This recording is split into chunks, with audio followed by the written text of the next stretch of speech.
اور دیگر جو وبائی امراض ہیں ان سے بچاؤ کے لیے ہماری سائنس فیل ہو گئی ہے۔ یہ جو میئرز خود سائنسدانوں نے بتائے اور میڈیکل سائنس نے بتائے اس سے تو آپ کی قوت مدافعت ڈیمیج ہوتی ہے۔ سب سے پہلے جب کرونا PCR آپ کرواتے ہیں اور وہ پازیٹیو آتا ہے آپ فوراً ڈاؤن ہو جاتے ہیں، کرونا پازیٹیو آ گیا، تو اس کا مطلب یہ ہے کہ اس کا علاج کوئی اور ہے۔ السلام علیکم ورحمۃ اللہ وبرکاتہ۔ بسم اللہ الرحمن الرحیم۔ دیکھیں، کرونا اور دیگر جو وبائی امراض ہیں ان سے بچاؤ کے لیے یہ کوئی ایسا علاج تو سائنس بھی دریافت نہیں کر سکی کہ وہ ہمیں کہے کہ یہ والا علاج کروا لیں اور اس سے کرونا سے بچ سکتے ہیں۔ پوری دنیا میں اگر غلغلہ ہے کرونا کا اور پوری دنیا کی تمام حکومتیں بھی اس میں انوالو ہیں تو یہ بات کہنے میں کوئی باک نہیں ہونا چاہیے کہ ہماری سائنس فیل ہو گئی ہے اور اس نے کرونا کا کوئی بچاؤ تیار نہیں کیا۔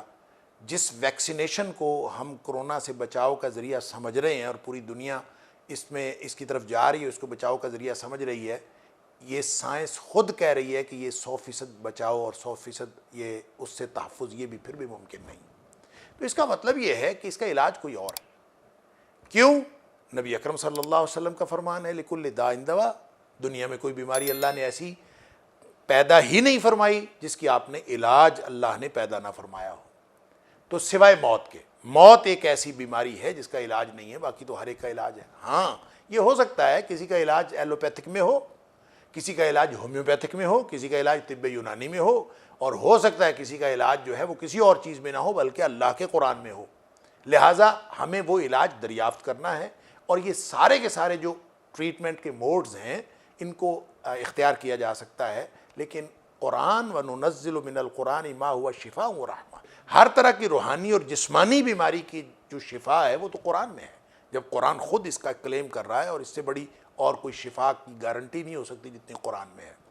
بہرحال سائنس کو اگر لے لیجئے تو انہوں نے ہمیں بتایا ہے کہ کرونا کی وبا کے خلاف جو سب سے زیادہ مین چیز کردار ادا کرتی ہے بچاؤ کے لیے وہ امیونٹی ہے، وہ آپ کی قوت مدافعت ہے۔ قوت مدافعت کیسے بچتی ہے؟ یہ جو میئرز خود سائنسدانوں نے بتائے اور میڈیکل سائنس نے بتائے اس سے تو آپ کی قوت مدافعت ڈیمیج ہوتی ہے۔ مثلا سب سے پہلے جب کرونا PCR آپ کرواتے ہیں اور وہ پازیٹیو آتا ہے تو آپ کی امیونٹی رزلٹ سنتے ہی 50% رہ جاتی ہے، آپ فوراً ڈاؤن ہو جاتے ہو، کرونا پازیٹیو آ گیا۔ اور صرف خوف وہاں نہیں پھیلتا، اس ایک آدمی کی امیونٹی ڈاؤن نہیں ہوتی، سارے گھر والوں کی امیونٹی ڈاؤن ہوتی ہے۔ لہٰذا کرونا ٹیسٹ کرانے کے بعد آپ یہ سمجھیں کہ آپ اس سے بچاؤ کی طرف ایک قدم آگے گئے ہیں، نہیں، بلکہ آپ اس کا شکار ہونے کے لیے ایک قدم آگے چلے گئے ہیں۔ اسی طرح سے آپ جو ہاسپٹل چلے جاتے ہیں تو ہاسپٹل میں جا کے وہ انٹریکشن، وہ سماجی فاصلہ جو جراثیموں کی جگہ سے یا وائرس والی جگہ سے آپ کو ہونا چاہیے، آپ تو اور زیادہ اس کے قریب چلے گئے۔ تو اس طرح سے یہ جو سارے میئرز لیے جا رہے ہیں خود میڈیکل سائنٹسٹ کے اور ڈاکٹرز کے بتائے ہوئے جو طریقے ہیں اسی کے اگینسٹ یہ گویا عملی طور پر کام کر رہے ہیں۔ جو میڈیکل ڈاکٹرز نے جو ہدایات دی ہیں، طبی ماہرین نے، وہ یقیناً اس پر عمل کرنا چاہیے، ماسک لگانا چاہیے، سماجی فاصلہ بھی رکھنا چاہیے، سینیٹائزر بھی یوز کرنے چاہیے، ہاتھ بھی دھونے چاہیے، لیکن اصل بات یہ ہے کہ وہ میئرز لینے چاہیے جو ہماری امیونٹی کو بوسٹ کریں، جو ہماری قوت مدافعت کی حفاظت کریں، اور قوت مدافعت کی حفاظت سب سے زیادہ جو چیز کرتی ہے وہ ایمان ہے۔ لہٰذا میں اور آپ ہم سب اپنے ایمان کی حفاظت کریں۔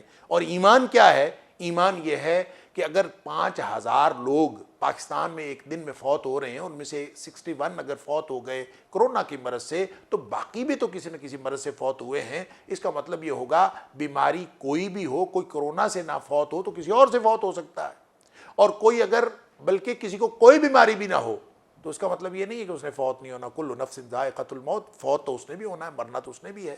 جب مرنا ہے تو اس کا مطلب ہے موت سے بچاؤ اصل ایشو نہیں ہے، اصل ایشو موت کی تیاری ہے، موت کے بعد کیا ہونا ہے، تاکہ میں اور آپ ہم سب موت کی تیاری کریں۔ یہی ایمان ہے، اور جب ہم ایمان کے ساتھ موت کی تیاری کرتے ہیں تو وہ ہماری قوت مدافعت کو بھی بڑھاتا ہے اور پھر ہمیں ان ساری حفاظتی تدابیر کو کارگر بناتا ہے۔ ہماری یہ جو تدابیر ہیں یہ ساری کی ساری کارگر بنتی ہیں جب اس کو ہم آخرت کے تصور کو ساتھ لے کے اپنے قوت ایمانی کے ساتھ اس کو استعمال کرتے ہیں، تو پھر آپ کا ماسک لگانا بھی کارگر ہے، پھر آپ کی ساری باتیں آہستہ آہستہ کارگر ہو جاتی ہیں۔ جو بھی آپ پریکٹیکل میئرز لیتے ہیں یہ انشاءاللہ ممد و معاون ہو جائیں گے جب آپ ایمان کی بنیاد پر فیصلہ کریں گے۔ اور ایمان ہی کا ایک مظہر ہے کہ آپ اللہ سے دعائیں کرتے رہیں۔ نبی اکرم صلی اللہ علیہ وسلم نے فرمایا ادعوا اللہ وانتم موقنون بالاجابہ، کہ اللہ سے دعا کیا کرو، پورے یقین کے ساتھ کیا کرو کہ دعا قبول ہو رہی ہے۔ اور بیماریوں کے لیے نبی اکرم صلی اللہ علیہ وسلم نے ایک دعا سکھائی، اللہم انی اعوذ بک من البرص والجذام والجنون ومن سیء الاسقام، یہ اللہ مجھے برس سے یعنی جو کوڑ کی بیماری ہے، جو پھل بیری کی بیماری ہے، جذام سے کوڑ کی بیماری، برس پھل بیری کی بیماری، اور جنون پاگل پن کی بیماری، اور ہر طرح کی بیماریوں سے اللہ مجھے تو نجات دے دے۔ تو اللہ سے دعا کرتے رہنا چاہیے اور اپنی قوت ایمانی کو مضبوط بناتے ہوئے پھر حفاظتی تدابیر اختیار کریں، تو انشاءاللہ یہ کرونا اور اس طرح کی وباؤں سے بچاؤ کا ایک ذریعہ ہوگا۔ السلام علیکم ورحمۃ اللہ وبرکاتہ۔